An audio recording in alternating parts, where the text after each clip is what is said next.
கிருஷ்ண ஜெயந்தி. அந்த கிருஷ்ண ஜெயந்தி ஏன் இவ்வளோ சிறப்பாக கொண்டாடப்படுது அப்படின்றத பற்றி என்னால் முடிந்ததை உங்களுக்கு பகிர்கிறேன். நீங்களும் கேட்டு இன்புறுங்கள், மற்றவர்களுக்கும் பகிருங்கள். இறைவன் எடுத்துக்கொண்டால் பல நாமங்களில் பல ரூபங்களில் நம்ம பாரத தேசத்தில் வழங்கப்படுகிறது. ராமர், கிருஷ்ணர், நாராயணன், இப்படி சொல்லிக்கிட்டே இருக்கலாம். விநாயகர், முருகர், சிவபெருமான், எல்லாருக்குமே ஒரு பிறந்த நாள் இருக்குது அப்படின்றது. இப்போ சிவனுக்கும் விஷ்ணுவுக்கும் அது இல்லை, ஆதி அந்தம் இல்லாதவர்கள். ஆனால் கந்தனிலிருந்து விநாயகரிலிருந்து எந்த தெய்வம் எடுத்துனா ஒரு பிறந்த நாள் இருக்கும். அந்த பிறந்த நாளை இப்போ ராமரை எடுத்துக்கிட்டால் ஸ்ரீராம நவமின்னு சொல்லுவோம். ஏன்னா அந்த நட்சத்திரத்துக்கு அவ்வளோ முக்கியமான விஷயத்தை கொடுத்துருக்காங்க. ஆனால் கிருஷ்ண ஜெயந்தியை மட்டும் ரொம்ப உயர்வாக கொண்டாடுறாங்க. ஜெயந்தி என்றால் அது ஜெயம் இருக்கிறது தான் அர்த்தம்.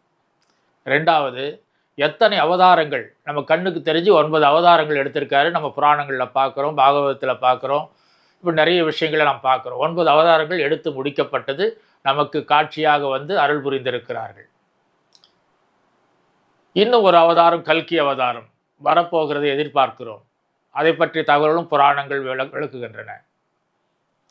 ஆனால் கிருஷ்ண ஜெயந்தி என்பது என்ன, ஏன் முழுமையாக கொண்டாடுறோன்னா, கிருஷ்ண ஜெயந்தி ஒன்றுதான் பூரண அவதாரம் சொல்லுவாங்க. நாம் சொல்கிறதில்ல, இது பாகவதத்தில் சொல்லப்படுறது. அந்த பூரண அவதாரம் என்னன்னா, மனிதனாய், இறைவனாய், நண்பனாய், கணவனாய், காதலனாய், இப்படி சொல்லி அரசனாய் சொல்லிக்கொண்டே போகலாம். அப்போது ராமர் அவதாரத்தை பற்றி பேசணும்னா, அவர் மனிதனாய் பிறந்து மனிதனாகவே வாழ்ந்து காட்டியார். மனித பிறப்புக்கு என்ன நீதியோ அதை வாழ்ந்து நமக்கு காட்டியவர். தெய்வ சக்தியை அவர் எந்த இடத்துல வெளிப்படுத்தினதில்லை, தெய்வ ரூபத்தை எங்கேயும் காட்டினதில்லை. ஆனால் கிருஷ்ணன் பிறந்த நாள் முதல் மீண்டும் வைகுண்டம் போய் சேரும் வரைக்கும் அதிசயங்கள் அதிசயங்கள் அதிசயங்கள், அற்புதங்கள் அற்புதங்கள் அற்புதங்கள். சிறையில் பிறந்தான் கண்ணன் என்பது தெரியும். சிறையில் பிறந்த கண்ணன் எப்படி பிறந்தார்ன்றது ஒரு புதிய தகவலை, ஒரு பாகவதத்தோட ஆழமான தகவலை சொல்கிறேன் நான்.